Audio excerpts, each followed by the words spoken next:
Hello and welcome to this new tutorial.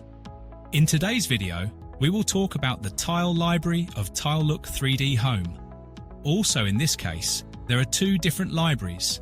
The Tilelook library, consisting of over 200,000 surface products, and the Home library, composed of 1 million objects, including surface products. The Home library can be found in the Decorate section, and we can see it divided into numerous subcategories, including the one dedicated to finishes, with many generic floors available. Likewise, we find the colour function, which allows us to quickly paint a wall.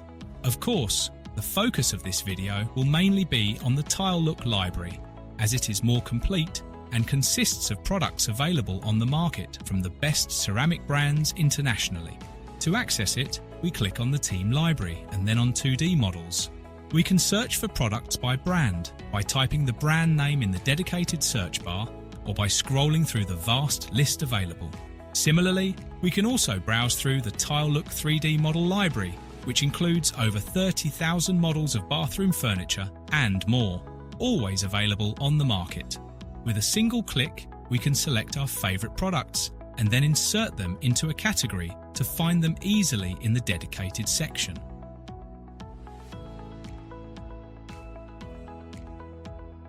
We can then create groups where we insert specific products according to our needs.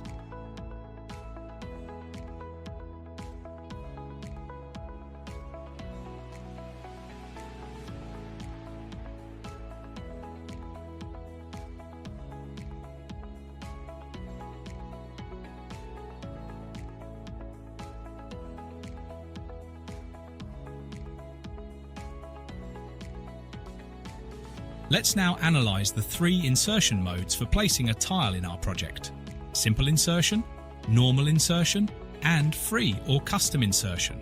The simple insertion method consists of selecting a product from the library and dragging it into one or more areas of our project, with the 2D view in the foreground.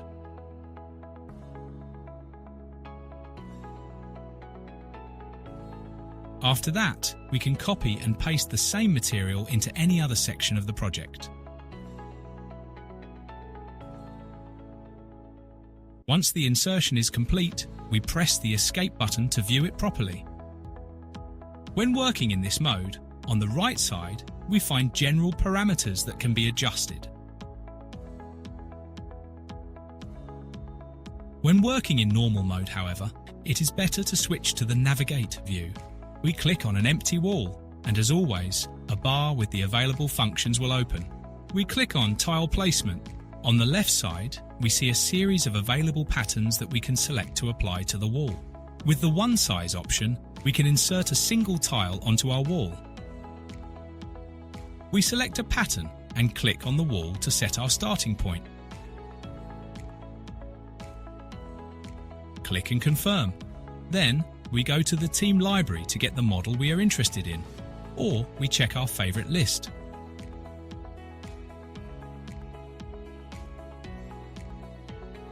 Be careful that the parameters shown on the right side, related to the tile size, are expressed in millimetres and often do not display the correct measurements.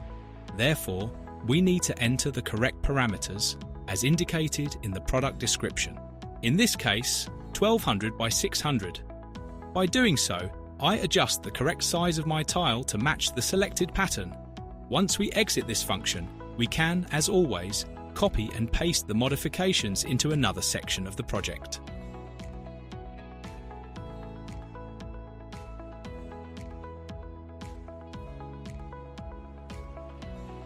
Now, let's go back to the previous section. Go to Double Size and select a new pattern.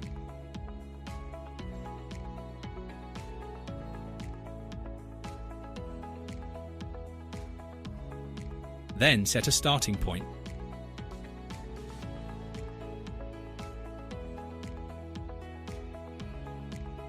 We select and drag the tile into the desired section and click to see it applied.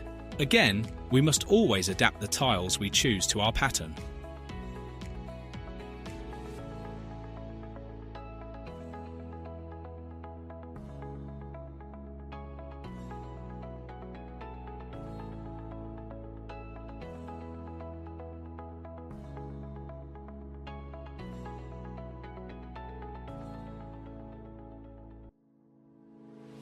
We can also apply multi-size patterns.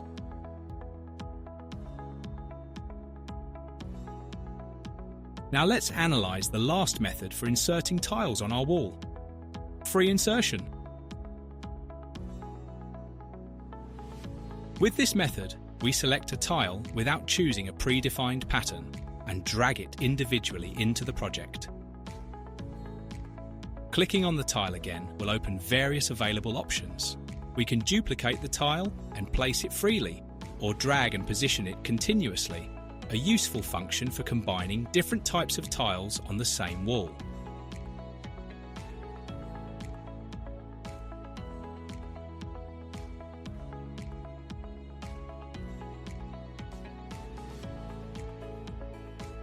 Another essential feature is herringbone installation, but it is important to be careful during dragging to avoid empty spaces and ensure the entire surface is evenly covered by moving the mouse over it properly.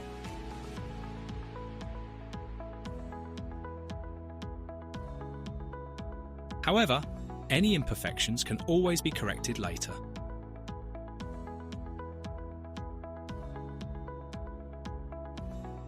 We also have the option to quickly apply a pattern to an entire area using the dedicated function. The one offset layout shifts one strip from the other by 50%, while the 3 to 6 9 layout shifts them by 33% each, and so on with the other available pattern types.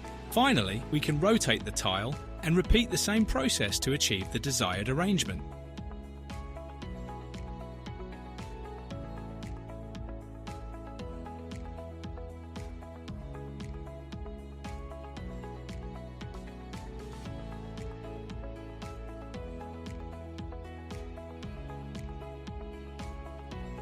Now let's see how to manage the grout and adjust the tile angle. To start, we insert a normal pattern. On the right side, we find all the available parameters, while at the bottom, we can choose from different grout colours.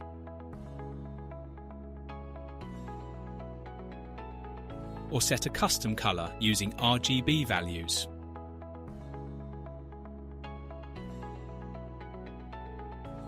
From here, we can adjust the grout width, modify the tile rotation angle, and move them horizontally or vertically to achieve the desired result.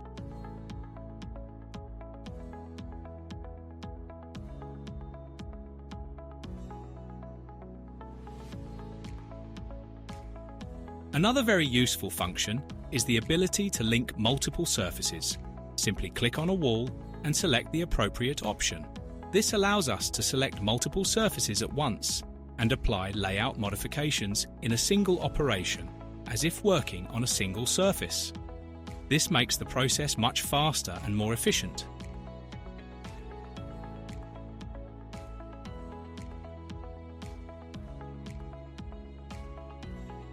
Finally, let's see how to divide a wall. After selecting the wall and activating the tile placement function, we can choose one of the available geometric shapes and draw it, entering the desired measurements.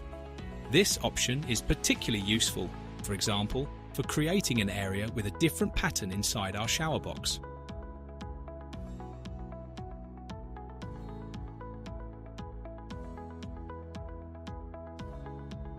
Thank you for watching this tutorial and happy designing!